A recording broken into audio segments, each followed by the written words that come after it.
Thank you for listening to All for Animals. We are a growing podcast, and if you're having as much fun as we are, please follow and like us on social media. You can find us at All for Animals Pod on Facebook and All for Animals Podcast on Instagram. We'll see you there. Hello and welcome. This is Rachel. And I'm Peter. And this is All for Animals. So thank you for joining us today, everybody. We have a very fun topic, or I guess I should say a very scary topic today. We're going to talk about some of the most dangerous animals.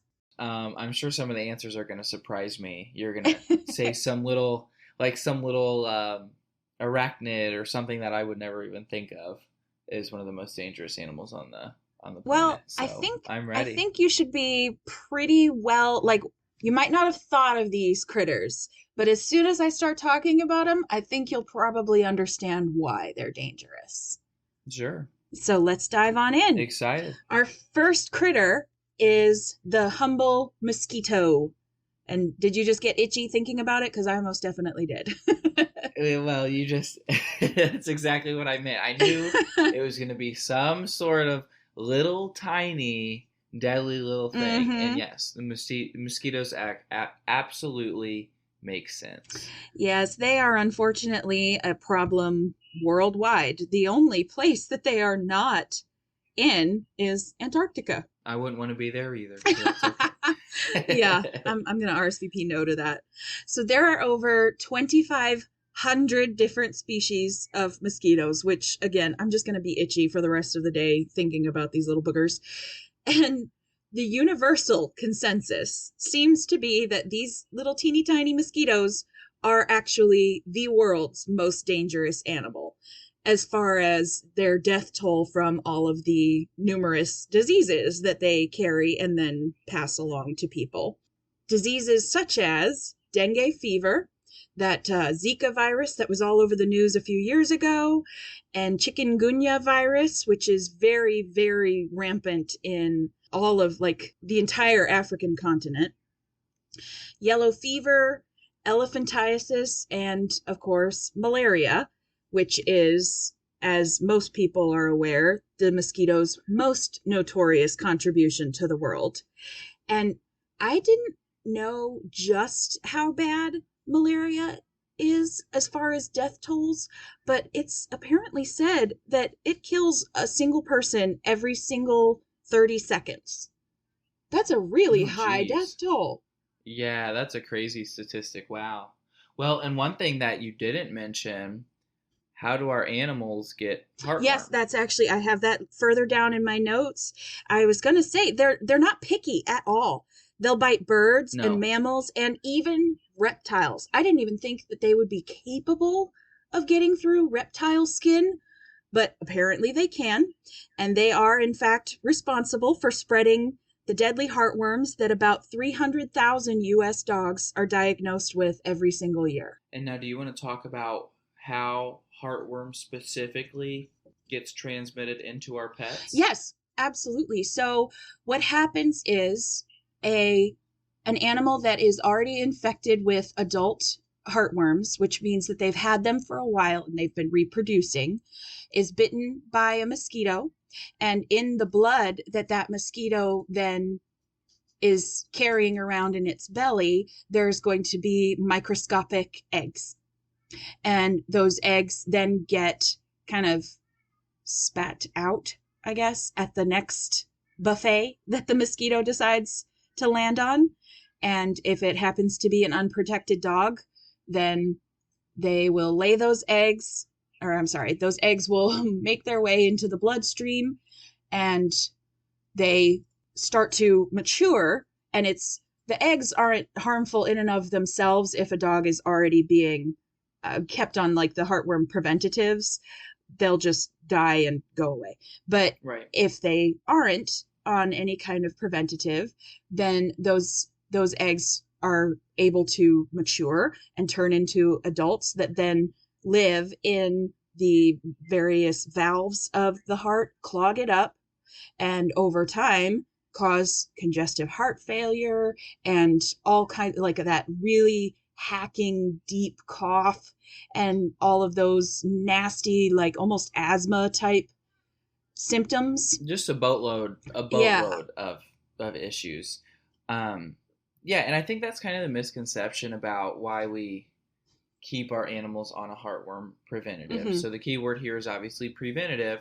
Um, when I was working at the animal hospital, I would hear often that the animal's not on heartworm. The reason they were not on any sort of heartworm preventative was because they just go outside to go Yeah. potty.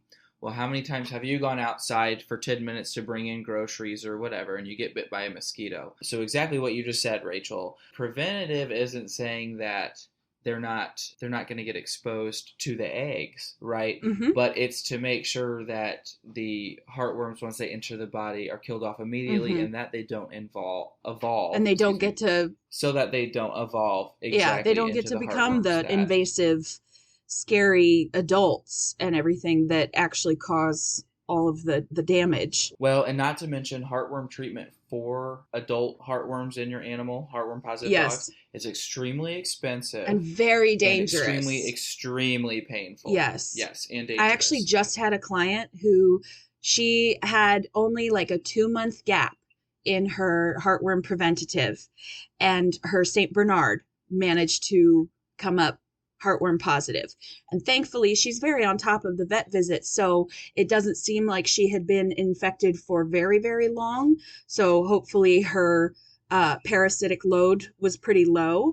But the treatment, she said that, I mean, they had to go into the vet like every single week, and they had a series of, I want to say it was like 4 or 5 different injections, and the very last one is apparently the most dangerous, and they were so worried that she wasn't going to be able to handle the the treatment, because it essentially, I was given to understand, it essentially amounts to like arsenic poison. Are you aware of what they use? So I haven't seen too many heartworm positive Okay. dogs. I do know kind of the basis of what you've mentioned. It's a series of shots that are both dangerous and painful. And I know there's a statistic out there or some sort of little fun fact a lot of vets like to post up around their clinic, which is heartworm treatment's extremely expensive. It is. I believe it's you can buy like 5 years worth of heartworm preventative in the cost of one treatment. So it just doesn't make sense to not have your animal treated. Additionally, I know there's a lot of people out there that forget to give your dogs that monthly chew. There's actually a newer injection called the Pro Heart. They started with the Pro Heart 6, Yes. which was actually a 6-month injectable heartworm preventative. Well, now they do the Pro Heart 12, Oh, cool. and it's amazing. It's amazing.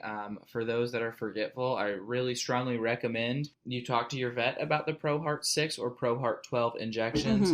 Mm-hmm. Your vet will also be able at that time to get you a quote for it. And the nice thing is, your vet will remind you when it's time to book that appointment. Generally, a lot of vets nowadays, just like our businesses, Rachel, Yeah. send those reminder messages. And, we're not even sponsored here at All for Animals by the Pro Heart 12, but it is an amazing, amazing new preventative. It's a resource that people probably don't know about, and we want to make sure Right. everyone knows. Because I mean, honestly, even I've even been bitten by mosquitoes when I was inside of my own house. You know, those little Right. they're feisty. They find their ways They'll inside. get anywhere. Yeah, if Oh, you ever absolutely. open your door or Absolutely. window for even half a second, then you run the risk of allowing a mosquito into your house. Right.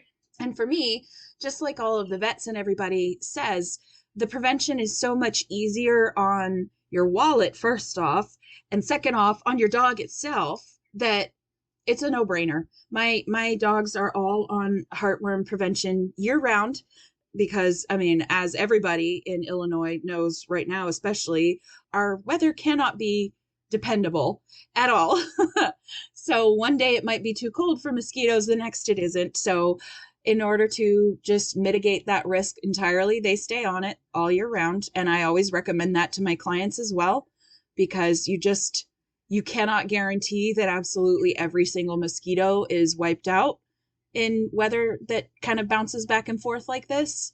And I think it's a lot safer that way. Well, and a good way to look at it is I don't know how much HeartGuard costs. Let's say roughly Tell you what, let me pull it up on my phone real quick. So I use the Heart Guard for both of my boys, Magic and Miyagi. And I use Heart Guard for Logan as well, but he gets the bigger dose because he's a little bigger than my boys.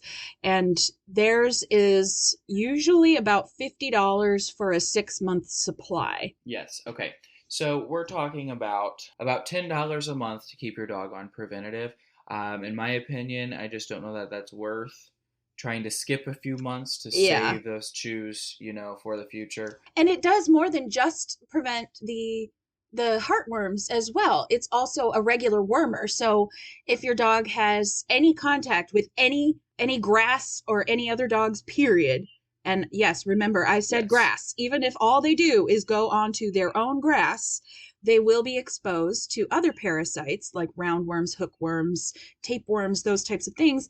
And the regular heartworm preventative, or at the very least, the Heart Guard that I use for my boys is also a Right. regular dewormer to help keep anything like that in check. So it's multi-purpose. Especially if your dog's a poop eater. Yes. If your dog's a poop eater, most definitely want to have some sort of regular worming preventative. Mm-hmm. And additionally, you're going to want to do a stool sample, but that's a conversation for a different day. Yeah, you can talk to your vet about that. I ain't handling any poo at the moment. So, not super surprised with the number one most deadly animal. I could definitely mosquitoes was on the top of my list. Yeah. What is next up on your list, Rachel? Well, actually, I have just a couple more little tiny facts about mosquitoes. So we don't really have a way to hide from them, since they are able to find us and our little animal companions by sensing our body heat and also seeking out the carbon dioxide that we all exhale. And then also I found a quote from Passport Health USA talking about like travel advisories when it comes to bugs. And it says they also like smelly feet. So I guess they're very, very attracted to strong body odor as well. And that was just something I hadn't ever heard of before. So I figured the world needed to know.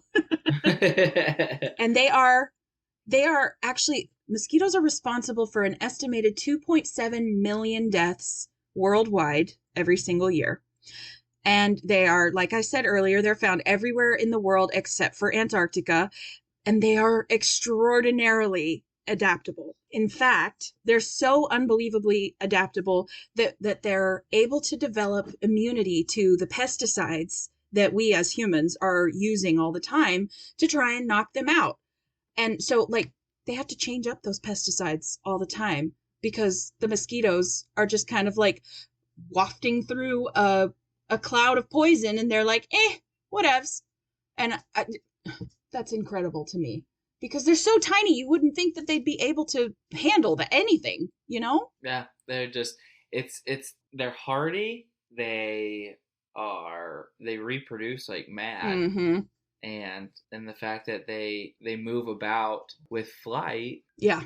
I mean, there's the most you can do when you can't avoid something is to try to make it preventable. Yeah. So you're definitely going to want to make sure and use that bug spray, especially now that we're starting to get into those warmer months, and keep those dogs on their heartworm preventative. It could very well save their life, and it will definitely save your pocketbook. Okay, so that's all I have on mosquitoes. Do you want to venture a guess as to at least what kind of animal we're going to go with next? Like land, sea, air, I don't know. I would say I'm going to go with air. I think that deadly things travel through flight. Well, is that fair to say? I mean, the mosquito was definitely traveling through air. Yeah, but this time, absolutely. We're going down into the water. So for my next dangerous animal, I chose the pufferfish. And I don't know if you've ever, you like aquarium fish, correct? I've had puffers before, freshwater puffers. Yeah.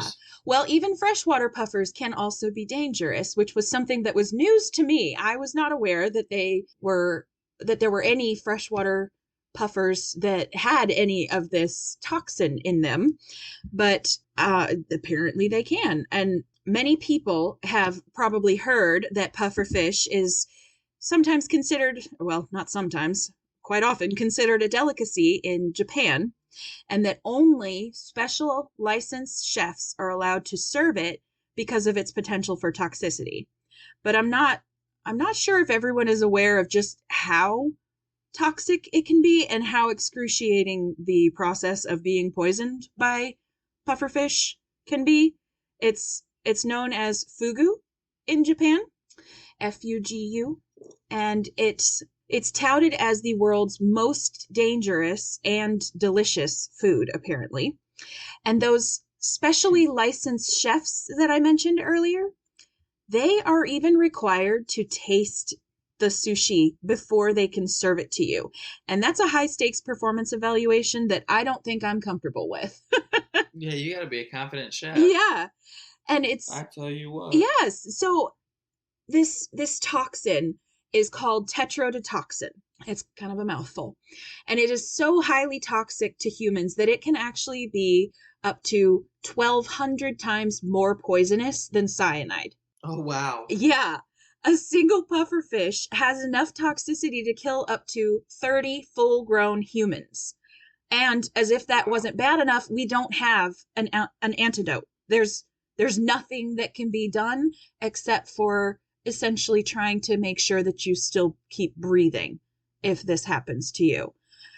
So I'm gonna say that's not anything I want to mess around with. Yeah, no kidding. It according to my research, it takes whatever amount would stick to the head of a pin to kill a grown adult. So I'm not gonna be even trying that. I was just curious if you were able to find a report on how often a deadly encounter with a pufferfish occurs, annually or some sort of statistic around that. Well, Did you discover any of that upon your research? I found really varying numbers on that, which leads me to think that there might be something a little sketchy going on with some of the like, I guess, restaurants that are not necessarily licensed for fugu. I read in some places that they were saying that fugu was the most common cause of any kind of food poisoning in Japan. But then I was reading in other places that it's actually quite difficult to find areas where you can even buy fugu or be served it at a restaurant or anything. So I'm not entirely sure. So I'm not willing to say for sure if I know the annual deaths. So I don't know if there's enough information out there from reputable sources for me to be able to tell you if there's actually a a solid number on the death toll. But it does seem like no matter what the actual death toll is, it seems like a risk I would not be willing to take. Well, right. We as humans consume all types of, sea life and poultry and da da da Mhm. da. Let's stay away from eating this stuff that has potential to kill us. Yes, I feel like that's a exactly. given, right? Yeah. And the thing is here too, I found out that over 60% of all fugu poisonings end in death. Oh, wow. After ingesting the tetrodotoxin, your only hope, the only thing that could maybe save you, is if you are put on a ventilator in less than 60 minutes. And even that is not a guarantee. That's just, I mean, mind-boggling to me. I would never be willing to risk my life like that for a piece of food. That's insane. Right, right. I like trying new food, but not that No, definitely much. not. And so if a person eats improperly prepared fugu, and I found out that, so I thought that there was like one specific organ inside of a pufferfish that produced this toxin, and it was just that had to be removed. But that's actually not the case. It's in a bunch of the internal organs and even in their eyes. So you have to make sure that your chef knows exactly how to fillet that fish without even grazing any of the liver. The ovaries and the eyes are apparently the worst culprits for storing that tetrodotoxin.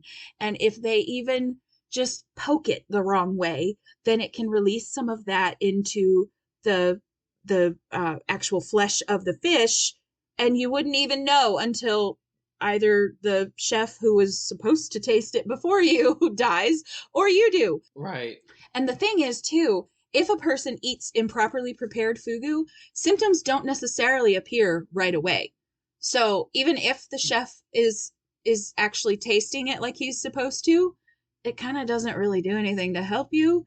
He'll just be in the bed next to you, dying alongside you, because Right, it's going exactly. to take Little about, delayed yeah, reaction. it'll take about 20 minutes to 2 hours for the first symptoms to actually start to appear. And man, when I tell you those symptoms are terrifying, I was like getting sweaty and spooked when I was trying to write it down, because I was like, oh dear Lord, I don't ever want anything like this to happen to me. So it starts with an intense tingling sensation on your tongue and mouth.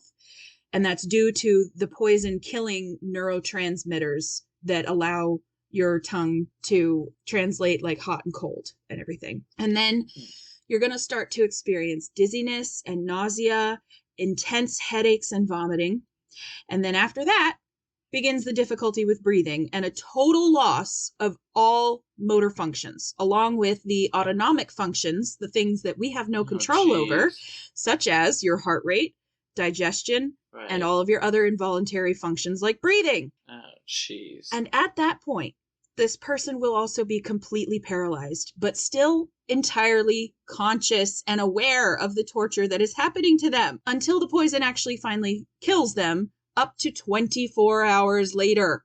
And oh, jeez. that just made me like, it unlocked the fear of like waking up during a surgery or something, being unable to move or scream or anything, but knowing exactly what's happening to you the whole damn time. It's utterly nightmarish. I can't even fathom why anybody would want to try this. So needless to say, I'm thinking fugu sushi is just never going to be worth the risk of such a painful and torturous death. Yeah, right. And sushi ain't even that great anyway. yeah.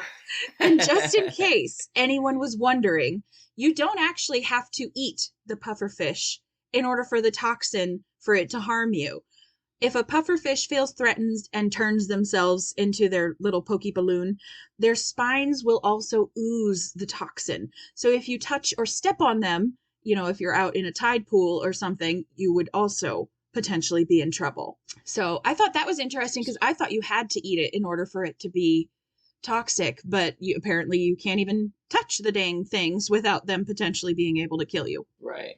Wow, wow, wow. Yeah, and did I say, too, that almost all species of pufferfish have some level of that tetrodotoxin in their bodies? I can't remember. I don't know if that was specifically said, though you did mention that the freshwater puffers. Yeah, they can have it. Right. Well, that sucks. Yeah. These puffers are so cute. They are.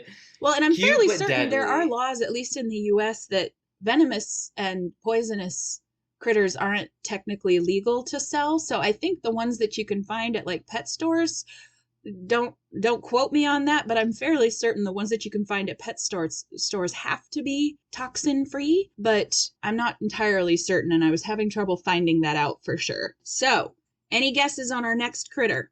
This one's, I'll give you a hint. It's significantly larger than our first two. Would it be like a giant mammal, like a bear or a moose or It is a giant elephant? It is a giant mammal, but it isn't any of those three. It would be a kangaroo. I heard those things are kind of vicious. Nope. I'm just going to tell you, it is the hippopotamus. Oh, the hippopotamus? Yeah, did you know that they are dangerous? I've heard. Yeah. I mean, they seem dangerous. You see those videos of them crushing like the watermelons? The watermelon with yeah. it. Right. So most of the time when people think of a hippo, you're usually just kind of thinking of them lazily drifting around in the water. But I'm willing to bet you didn't know that they are actually one of the deadliest animals in Africa. And in fact, some sources actually are referring to them as the deadliest animals in Africa, with the only exception being the mosquitoes that we talked about earlier, because of the insane diseases and numbers that they have. So, do we have a death toll, a hippo death toll? Yes, that we do. Do you have any guesses? No. Okay. I don't even want to guess. I don't want to be that far off. They are actually considered to be the entire world's most deadly land mammal, and they kill around 500 people every single year. And just to give some context on that number, lions, which everybody just kind of knows to be afraid of, they kill less than half of that number. And cougars, 20 times fewer people. So that's a big, big disparity there. And they're not even a predatory animal, which is why most people seem to kind of discount them as any kind of threat. They are mostly herbivorous and they don't want to attack people to like eat them or anything. The Hmm. problem with them is that they are extraordinarily territorial and very aggressive about that territory. So, what makes them so aggressive is that highly territorial nature. And while they don't want to fight without feeling threatened, to hippos, you are essentially creating a threat simply by being in their space. And even being in a boat is not a way to stay safe. And I'm going to place a little trigger warning here because we're going to talk about some children unfortunately being killed. In 2014, a single hippo attacked a boat carrying school children, and it killed all 12 of them as well as their teacher in Niger. So let me repeat that for the people in the back. A single hippo killed 13 people. And they've even been known to attack cows that simply happen to just wander to their water source for a drink. So they are easily spooked, highly aggressive, and they are huge. Do you have any idea how much a hippo weighs? Probably like what, 2 tons, 4,000 pounds? They typically weigh between 1.5 and 4 tons. And they are actually the third largest land mammal in the entire world after elephants and white rhinos. And And they're they fast. are. I was just They're about to say, fast in the just because water. they're large and Yeah. round doesn't mean that they're slow either. In short Right. bursts, they can actually run up to 20 miles per hour, while your average human is only capable of running at max up to about 10 miles per hour. Right. So, Well, and they tread water very well well, too. and actually, I was just about to tell you, you said that they tread water. Do you know that that's actually a myth? Oh, really? Yes. So they do spend about 16 hours a day in water, though they actually cannot swim at all. Instead, they let themselves kind of sink to the bottom of whatever lake or river they're in, and they walk along the bottom. But even though they can't swim in the usual sense, they are deceivingly agile in the water and on land. And they can How stay, long can they hold their breath yeah, for? they can stay submerged for 3 to 5 minutes without the need for a Oh, breath. wow. And that makes it even easier for them to move around undetected and sneak up on you. And another absolutely terrifying fact is that they are incredibly social. And so if you think that you are only seeing a single hippo in an area, it's a pretty safe bet that you're not. And in fact, they tend to travel in groups or bloats. A group of hippos is called a bloat, which I think is just adorable. Um, they travel in these groups of 10 to 30 hippos. And the males, especially, or the females with babies, are extraordinarily extra aggressive because, they're either Right. trying to mate or they're trying to protect their babies. Right. And they hold the Guinness World Record for the largest mouth of all land mammals, or I'm sorry, all land animals.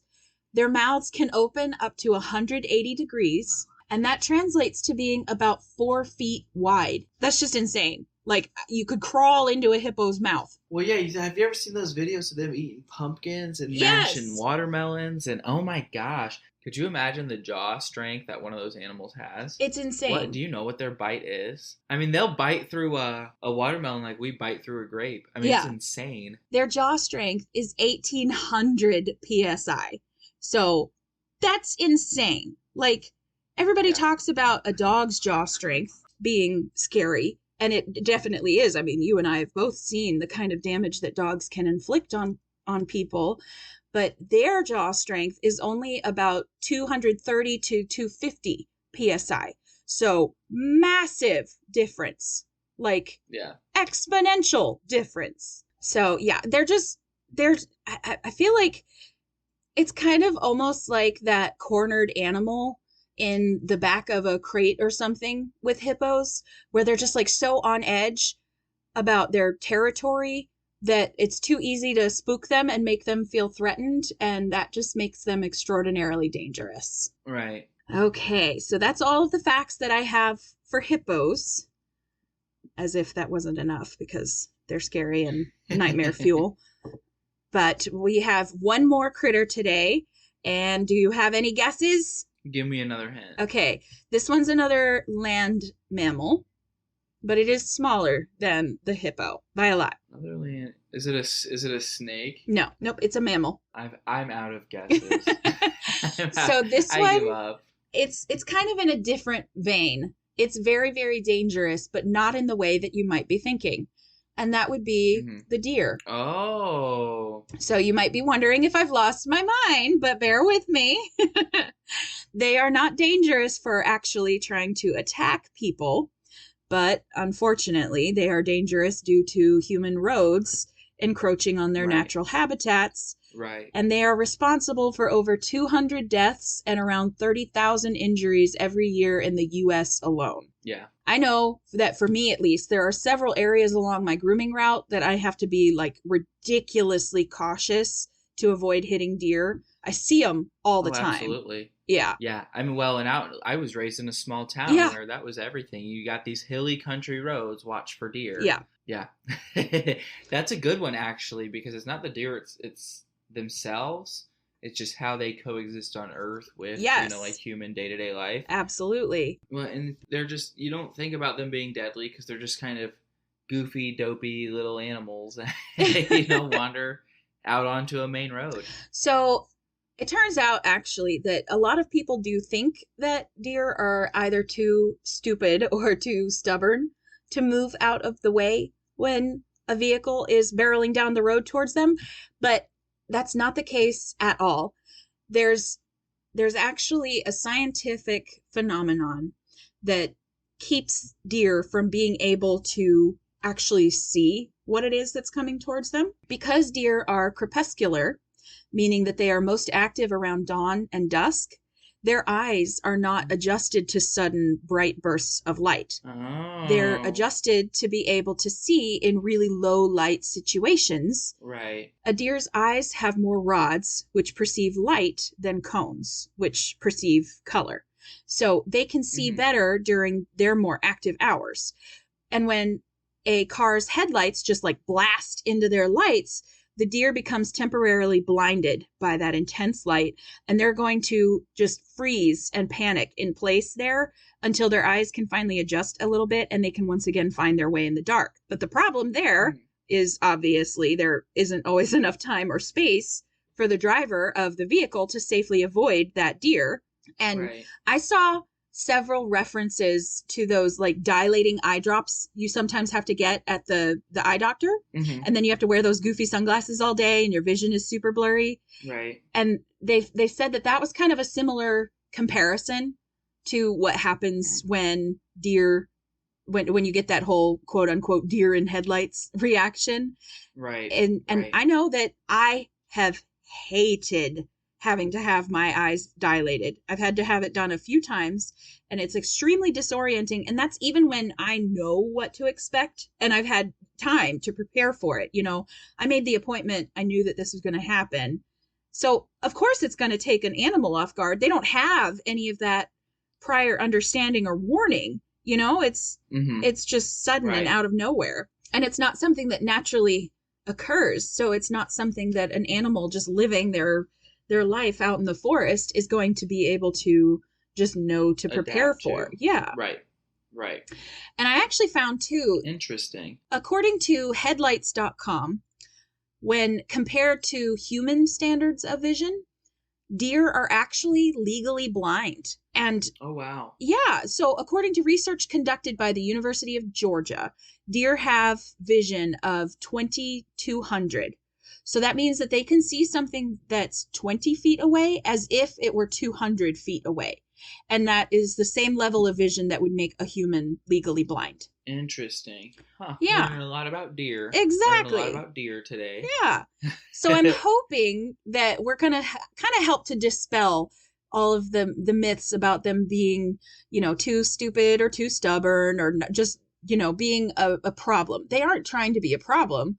They have a lack of good vision and the element of surprise, and along with the glaring fact that we as humans are encroaching on their natural habitat. Right. And there are some actually really cool efforts being made, though, to not only help the deer, but basically all native wildlife in heavy traffic areas to be able to navigate their world more safely.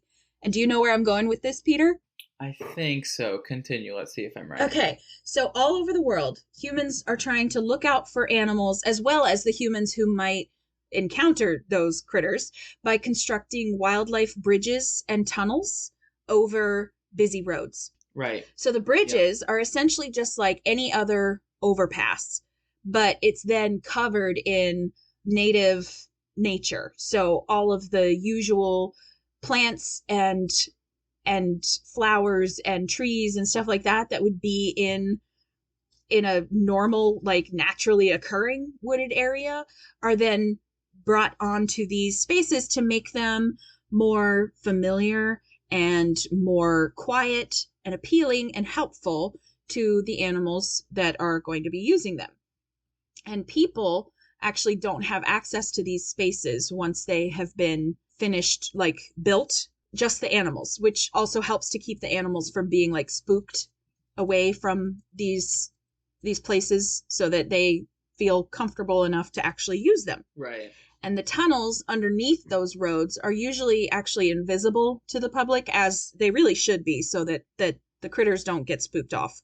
And therefore, all of the really small and usually more slow moving and shy creatures, such as like turtles and even trout in some areas, these Mm-hmm. these tunnels have already actually been shown to reduce, shall we say, vehicular encounters with wildlife 85 to 95%. And that is just incredible. And I am thrilled that it's becoming more and more popular because, I mean, honestly, I knew that they were effective, but I had no idea that it was that effective.